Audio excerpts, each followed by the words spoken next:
On April 18th, Belle and I drove up to Paradise to see for ourselves what the most deadly and destructive fire in California's history left in its wake.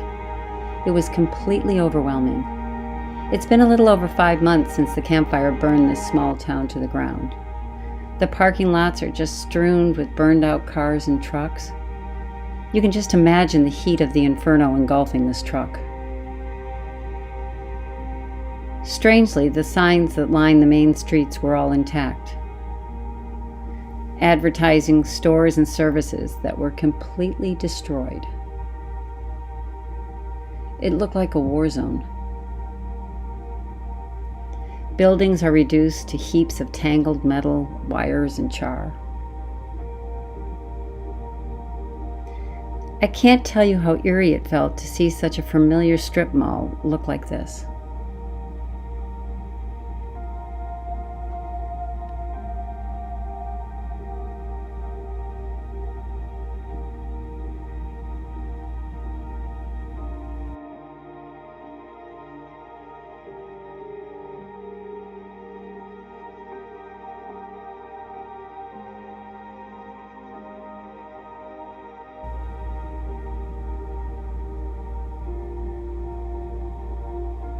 We drove into what was the car wash.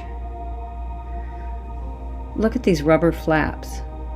Somehow they seem to show the before and after the fire.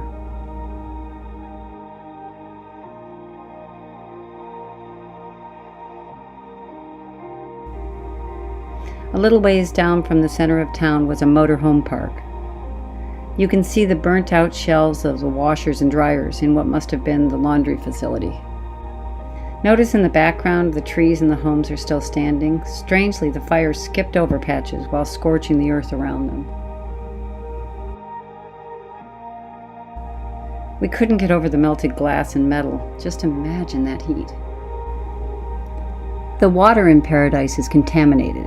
As the fire burned, toxic gas got into the pipes, and now the water contains benzene, a cancer-causing chemical. Philip, the owner of Westside Pizza, showed us his 3,000-gallon water tank that he recently bought so he could reopen one of the first restaurants in town. For now, the grocery store is the only place to eat. The Colton family invited us up to see what is left of their home of 30 years. Corey Colton told us about the day of the fire. It started in Pulga and completely eradicated Concow as it came through. And the winds were blowing 50 to 60 miles an hour westbound. Yeah. Which, did a couple of things. For one, it just made the fire generally hotter, blowing on like that, but it also helped to move it. And we've been in a drought here in Northern California the last 7 years. Everything was completely, 7 years, more like 9 years or something, and everything was super dry, so it was really the optimal conditions for a wildfire burning, like they were perfect burning conditions. And early on, we all knew there was a fire, and people were calling 911 asking. How long did you know? How long did we know there was a fire? Before we were all evacuating this town, the fire started approximately at 6:49 a.m. So not long, really. Yeah, people were definitely evacuating by 8 a.m. Okay. But at that point, it wasn't super urgent. It was more precautionary. But just 1 hour later, then it was mandatory. So within 2 hours and 10 minutes. How'd you find out? I found out a few sources. When I woke up in the morning, I got on Facebook, and that's how I initially found out. Except that didn't make any impression on me at all, because there's fires all the time, and this fire was 10 miles away. And it said it was at 200 acres. When I heard about it, I was like, well, that'll get put out in a second, you know? And Was it windy? It was very windy, yeah. The wind was blowing 60 miles an hour, and this had been going on for a few days, which there's more to that story too, because we kind of had some warning of this. But my brother, who was just over the hill here down on Sawmill Road, he called me about 8:30, and he was panicking. He said, "Are you seeing what's happening?" And I said, I didn't want to sound ignorant or anything. I was like, I heard there was a fire. Is this what you're talking about? He's like, yeah, it's coming right for me. It's coming right at me. And I was like, are you serious? It's that close? He's like, I can almost see it from here. I'm hearing propane tanks and houses and cars blowing up.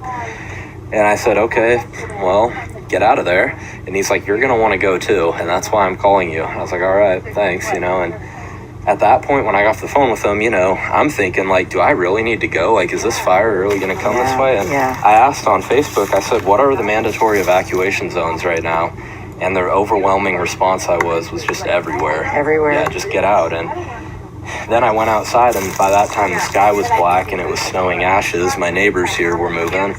And, that black sky, it really put some pep in my step, I mean, did you go back to get things? I ran through the house. I grabbed my Jansport backpack from high school to throw some jackets and clothes in.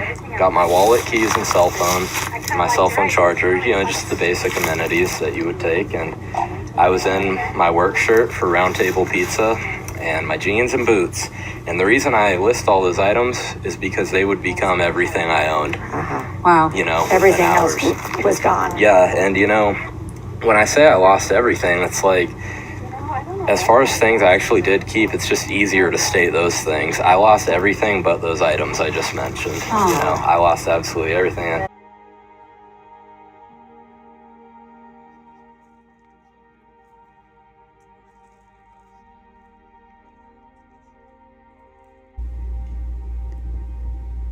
As we were there, the Colton family dug through the rubble for the remnants of their stuff before the backhoe and the dumpsters come next week to pick it up.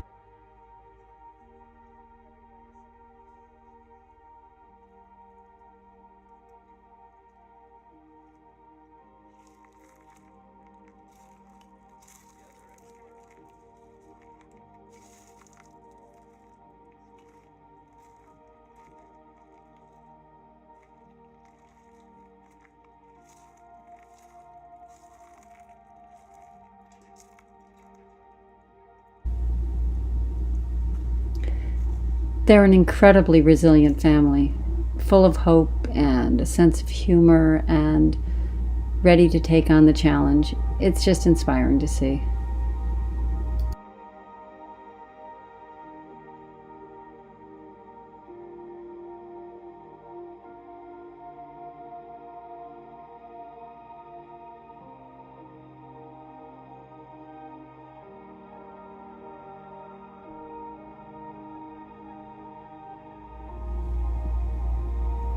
We went to another friend's property on the ridge. This is all that's left.